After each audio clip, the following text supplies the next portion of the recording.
That's the word. I'm joined now by Democratic Congressman Raja Krishnamoorthi of Illinois, a member of the House Intelligence Committee, and Charlie Sykes, editor-at-large at the Bulwark. Thank you, gentlemen.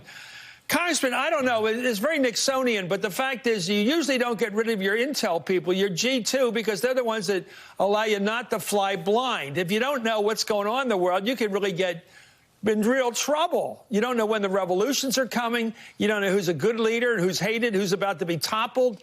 You really don't know what you're doing. That's right. And, you know, he says that there's snakes in his administration. I agree the White House is a snake pit. But you don't go around getting rid of truth tellers. You don't fire McGuire just because he told the truth about what's happening with potentially 2020 election interference. I think that the viewers of this program probably already understand that the Director of National Intelligence was formed back in after the failures of 9/11 and the weapons of mass destruction debacle with regard to Iraq. And the American people wanted their intelligence community to come together and have people who could get it right. And if we don't get it right, we're going to have similar failures in the future. And that's absolutely not the direction the American people want. Charlie, you know, that was a good point by the congressman to get rid of all that stovepiping, it was called, where each agency had its own little source of information and kept it to himself. We ended up not knowing what was going on before 9/11, and we knew a lot more than we acted on, but we didn't have enough. And now we got a president who doesn't want the stovepipe to point to him. He doesn't want to get the information. This is an astounding fact.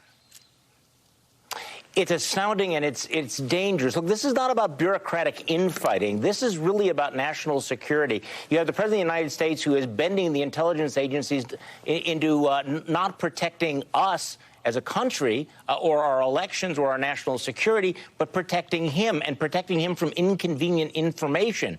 So, you know, to turn paranoia into a personnel policy, you know, is something that ought to be of tremendous concern. I'm really glad you're spending time on this because I almost get a sense that we are numbed, that this has become normalized. But think about a president who is telling the intelligence agencies that if you tell me things I don't want to hear, or if you tell the American people threats that they face that is inconvenient to me, I'm going to sack you. And I'm going to surround myself with loyalists, regardless of their qualifications, regardless of their background, because all that matters is loyalty, not effectiveness, not patriotism, but rank chemical loyalty to him. Now, I keep thinking, Congressman, of that wonderful memo that said al-Qaeda to attack within the United States within like a week before 9/11. Anyway, nobody acted on it. Anyway, Trump's national security advisor isn't the only person questioning the analysis that Russia would like to see Trump reelected. One current intelligence official told NBC News that the briefing to Congress, this was 2 weeks ago, overstated the extent to which there is intelligence showing a Russian preference for Trump. Guys, what do you make of that? I mean, is it, when we hear that we're briefed, the members of Congress are briefed that the Kremlin, the Russians, Putin, wants Trump reelected. Is that the same as saying they attempt to intervene in the election process to make sure he is? I have to be careful here. I don't want to comment on the actual briefing and the details of what was said. But what I can say is, based on everything that we know about the published reports, there are two conclusions that everyone in the intelligence community that has come to us and has reported to the public has said. One, the Russians did interfere in 2016 to advantage Trump. And two, they're interfering and they plan to interfere again in 2020. And my colleagues on the other side of the aisle don't seem to fully buy into either of those conclusions right now.